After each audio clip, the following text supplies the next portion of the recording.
Good morning, dear students. I hope you are healthy, safe and sound. Myself, Dr. Hari Prasad Goenka, Associate Professor and HOD in the Department of Commerce, Rabindranath Tagore University. I welcome you all to this online class. Today's topic of discussion is GST in India, a simplified overview, part 2. Here I go with my first slide showing you the contents of the topic.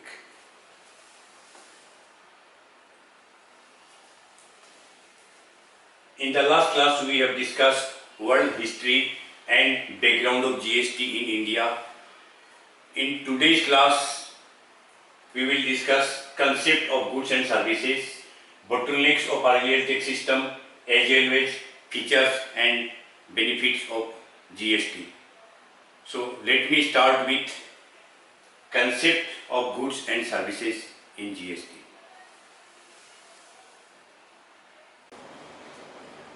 The concept of goods and services. As per Article 366, it defines GST, goods and service tax means any tax on supply of goods or services.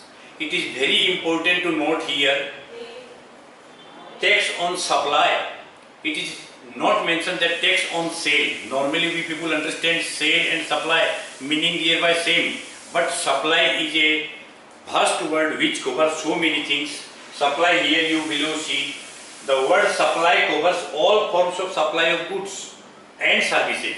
Supply means all sorts of goods and services or both, such as sale, transfer, barter, rental, lease, license, exchange or disposal. You see here all these things. If we sell, if we transfer on barter system, or if we give on rent any goods or service, or we lease out something, or on license we give. So all these things are covered under the supply with consideration and in the course of business. That means these things along with the consideration that price must be charged and for the purpose of business. So this is the meaning of the supply in short. In the later part we will discuss it in detail also. Now you see text on supply of goods and services or both. Or both means sometimes goods and supply, goods and services, there is a confusion between goods and services. So it is very difficult to distinguish or separate these two items. That is why the both word has been included under the definition. So if there is a confusion, so both the things can be brought under the text bracket. For example, you can say mobile, SIM card, credit card, debit card, or you can say computers, laptop, computer, software. So these things, there may be sometimes confusion that whether it should be treated as a good or service. So people try to escape from the paying tax because there may be confusion regarding goods or service. So to avoid this confusion, the definition has been taken as goods or services or both. Now you see, service means anything other than goods. It is another interesting definition you see. Service means anything other than goods. To include under the text bracket the service sector, it has been included other than goods, all other items will be treated as service. Anything which is not goods, that means it is service. So people cannot escape from tax in any way. Whether they call it good or they call it service, they are bound to pay tax on consumption. Goods means, now we see the definition of goods. Service definition we have already completed. Goods means every kind of movable property except money and security. All movable property, not immovable property, except money and security, shares, debenture, etc. Money, normally money is not treated as supply. Normally I have used the term normally, money and security are not included, and movable property is treated as goods. And now you see sale or transfer of land and building, because land and building are treated as immovable property, so they are not taxable as per the definition of the under the GST Act. So here I have again used the term normally.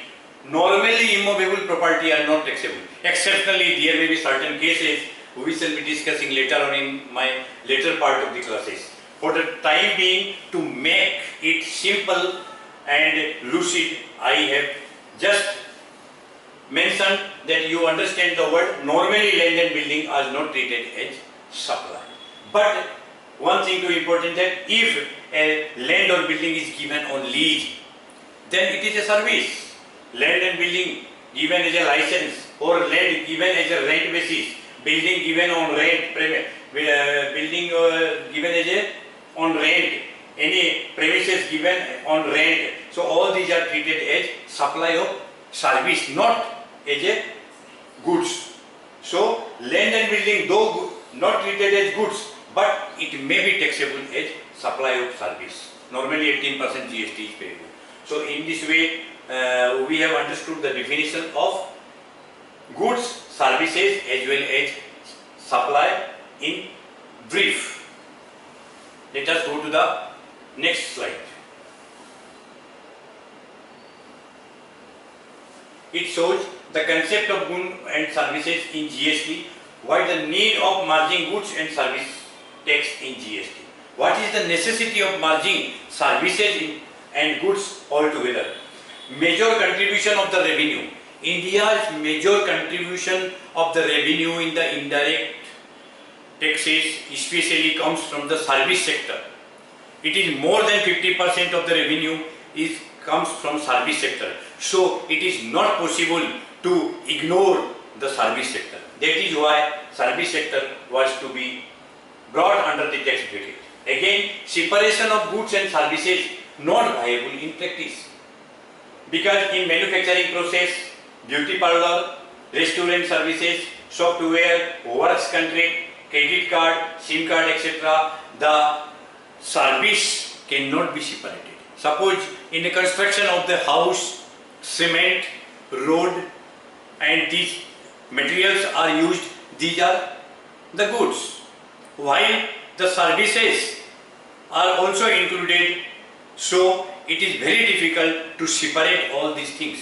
So these must be marked. Again, in case of manufacturing process, let us take one example, say in automobile sector, in the manufacturing of a vehicle, suppose there may be not only the products are used, but in the manufacturing process, the services sometimes hired from the through outsourcing, or without service, there cannot be manufacturing of the vehicle.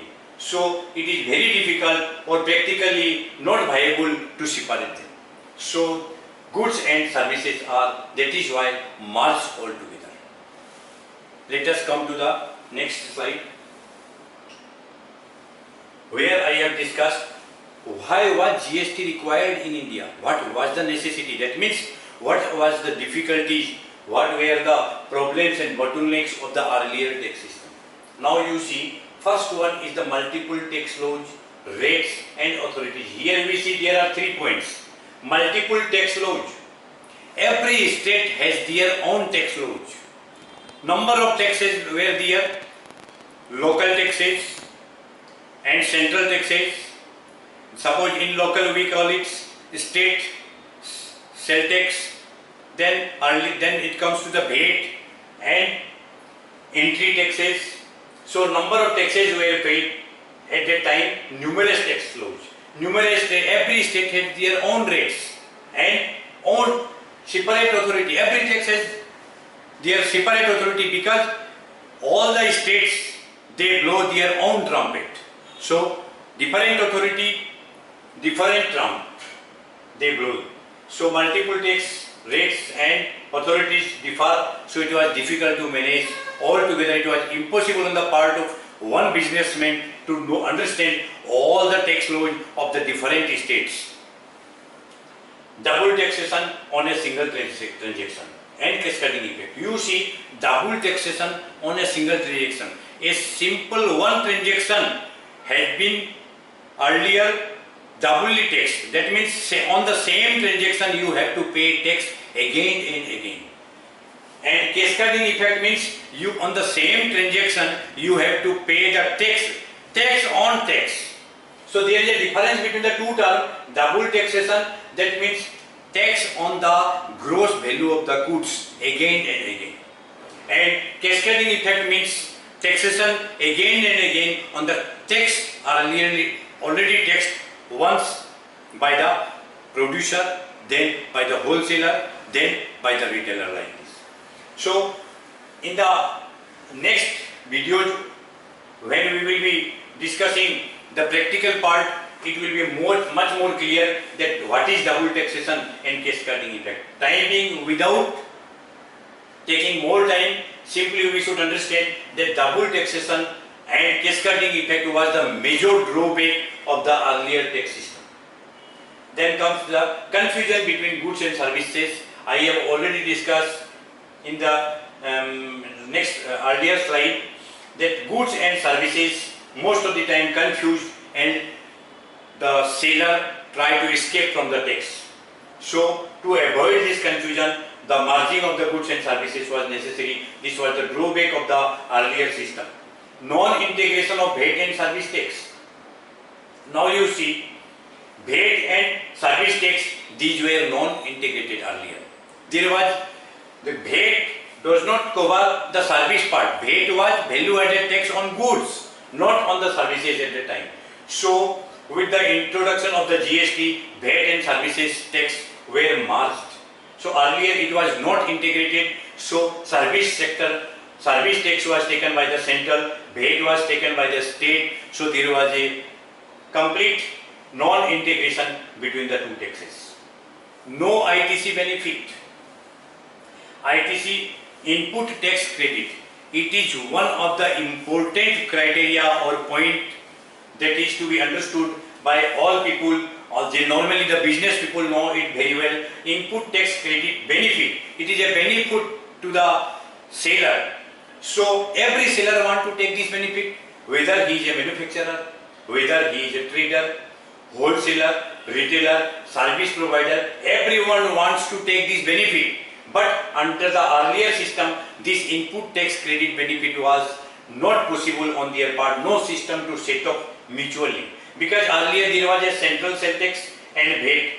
CST goes to the center, VAT goes to the state. So there cannot be compensation between the two taxes. Because how center will compensate from the state? Again, excise duty and service tax. So excise duty is also a part goes to the center, and there is state excise duty also. Service tax belongs to the center. So a tax paid to the central government, another tax paid to the state government. Now you ask from the state government that let me get the input tax benefit. State government will say, sorry, you have not paid me the tax. You have paid it to the central government. So you make up it from the central government. How can I adjust it with the amount paid to the central government? So it was very difficult to take this benefit. The concept will be more clear when we will be discussing the practical part. So timing, we understand this much, very simple, that input tax credit benefit was not allowed, not possible, or not possible to set off this ITC benefit in the earlier tax system. Narrow base and no stability. Separate state government has separate laws, and there may be sometime disorder in some other state. Government may fall, there may be political instability, and every province has their own law. So it was a narrow-based system and not a nationalized system. No a single tax, it was a different states, all different states had different laws. So the base was very narrow. Many complexities, disputes between states and mistrust. There were many complexities in the earlier tax system. and dispute between the center and states, and mistrust, sometimes mistrust between the government, sometimes mistrust between the two sellers and buyers. Suppose a dealer of Assam purchase goods from Bengal government, and there may be confusion or conflict regarding the collection of the revenue. The Bengal government will claim that the revenue, I should get the revenue, while Assam government may claim that the revenue belongs to my state. So central has to interfere, and the different tax law, different states have their own separate laws. So there was a confusion, there was a mistrust between the buyer and seller also. Origin based sale tax system. Earlier the tax system was original sale based tax system. The state who sells the goods, who sells the products, gets the revenue. That means the state who supplies the goods, the moving state who supplies the goods, gets the revenue. That was the earlier tax system. But it was not justified. Why? You see, state from which movement of goods started rather than consumption state. Suppose again we take the case of the Bengal and Assam. If the Bengal government demands that we have supplied the goods to Assam, so revenue should be a part of the Bengal government. But in fact, the goods has been consumed by the customers, by the consumers of Assam. So who should get the revenue? In fact, the customers of the Assam has paid the tax. They have consumed, because GST or whatever you call the indirect tax is a tax on consumption. So tax paid by the consumers of the Assam. So Assam government, naturally they should get the revenue. So why other state will get, moving state will get, destination sale tax system is not justified. In fact, the consuming state must get the revenue. So these were the drawbacks or the bottlenecks of the earlier tax system. Let us see the next slide. Now we come to the features and benefits of GST. Now you see, benefits and features, these are not same thing, but for your understanding, you can present the things. When sometime in the examination features are asked, sometimes benefits are asked, these are almost same. You have to present the things accordingly. So you see here, simplicity is the first thing. One nation, one tax. You see, as soon as the GST has been introduced, the taxation system has become simplified. Now some students or even some business people may disagree with me, but it is your own perspective that how you take the system. You cannot judge a photo when you are inside the frame. Before judging a things, you should judge it from the broad perspective.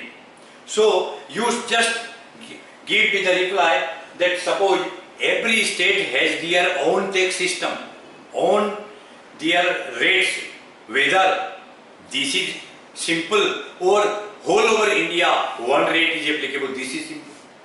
So naturally one nation, one tax is definitely a simplified one. In the later part, we will be more clear if you have any doubt. So simplicity, it is over. Now we should come to the reduction in price of product.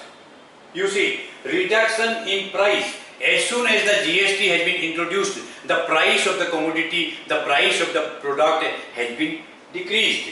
It has been reduced and consumers are benefited.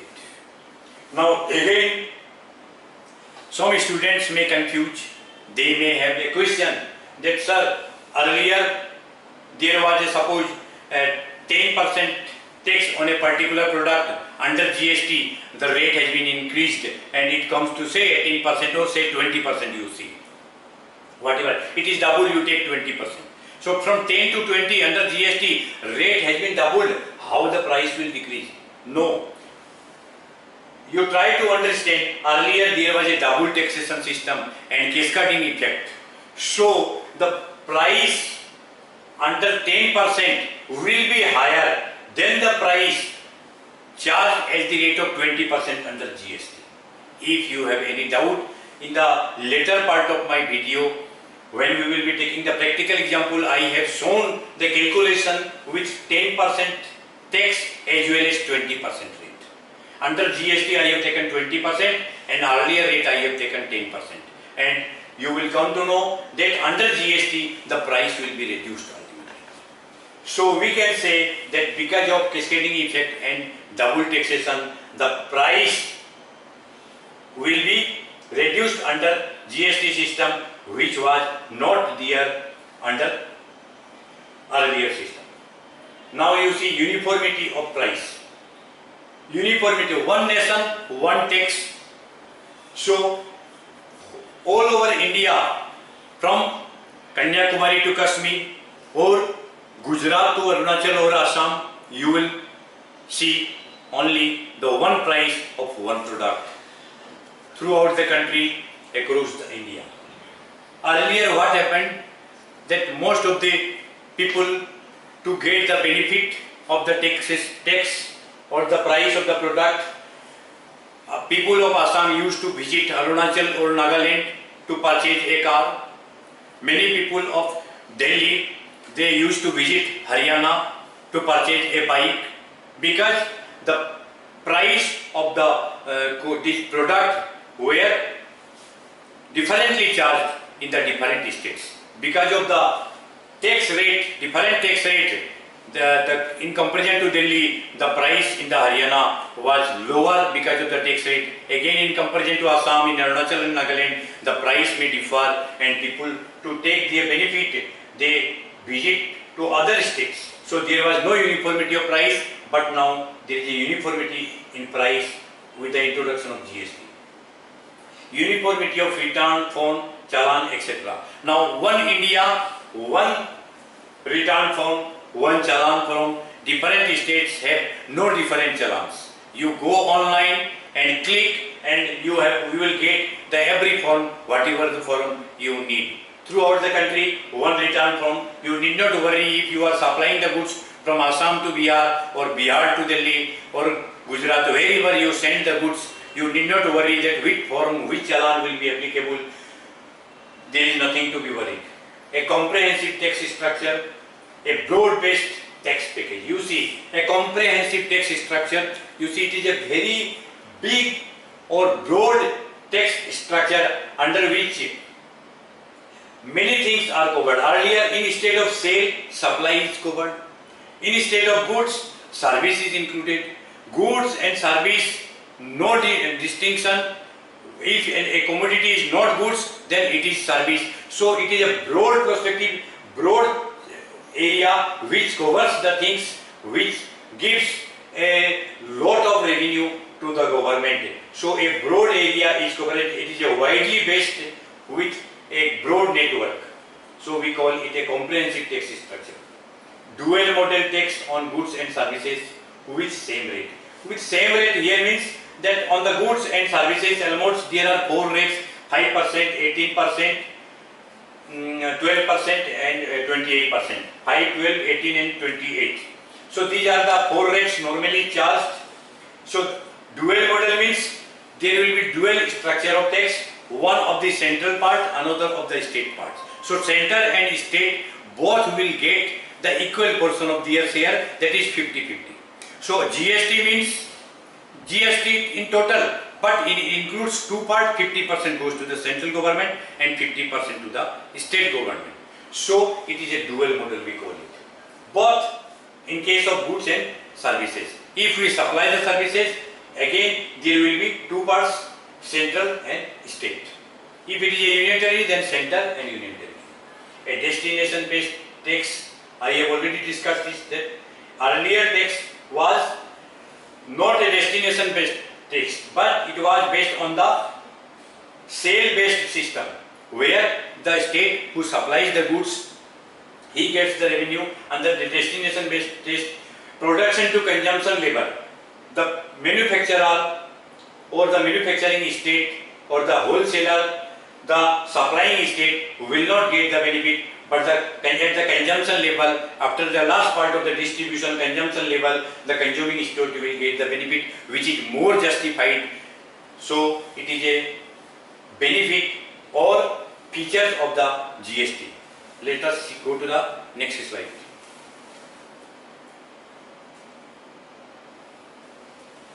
No tax evasion as compulsory filing of online return. No tax evasion.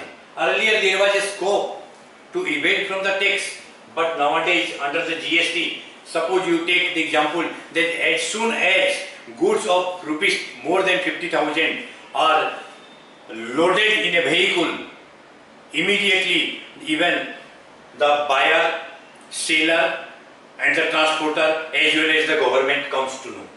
Because you have to upload the invoice immediately, and government knows that anywhere in India goods of 50,000 are supplied from one seller to the another seller or buyer. Wherever goods are supplied, everybody, all the four parties, buyer, seller, transporter and government, everybody knows it. There is no scope, everything is clear.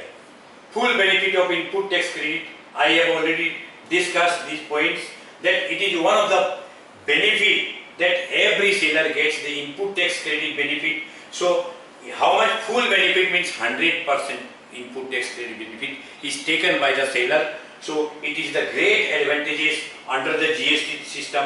The business people will know it better, and we shall be discussing it at the time of practical example. You will very much clear about the ITC. You need not worry time being. Transparency of the system, I have cleared it that the present GST system is a transparent one. Because you see, without transparency, why the world will follow? The 95% of the European countries and most of the countries in the world has adopted GST model. It is only because of the reason that it is the most transparent and scientific or efficient system. That is why most of the countries have adopted it. Efficiency and equity. You see, honesty is the best policy in the business, and this introduction of GST give a feel between amongst the business people, like a feel Indian feel, a feel like Indian, that one country, one nation, one tax, and they are morally boosted up to be the efficient, and there is an equity in the business. There are many honest business people, though they are paying their taxes honestly to the government. So these people need not worry. With the introduction of the GST, they are really very happy, because the system is efficient and brings the equity among the country.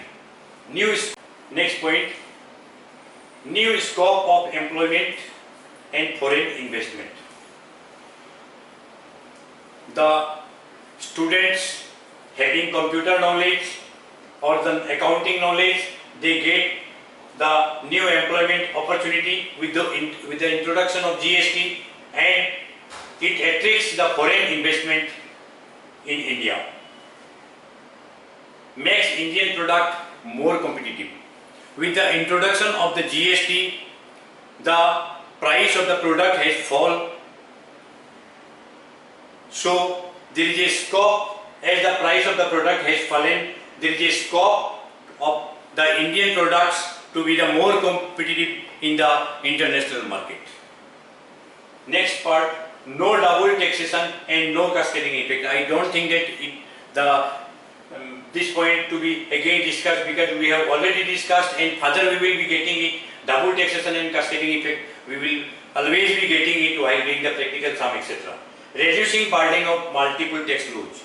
With the introduction of the GST, I have already explained it. Again, I am telling you that with the introduction of the GST, multiple tax laws of the different state has been over. This has been, most of the laws of the state has been repealed or abolished, and throughout the India, throughout the country, one particular law, GST, has been applicable. Earlier, the separate state, all the states have their own chief minister, own government and own laws. So all the states has instead of their existing laws at that time, they repealed it, abolished it and passed the new state GST Act, and accordingly that is applicable throughout the country. So the burden of knowing the multiple laws is over. Let us see the next slide. In the part 3 video, we shall be discussing the types of taxes and the different central and state taxes which were merged or subsumed under GST. So till then, bye bye, thank you.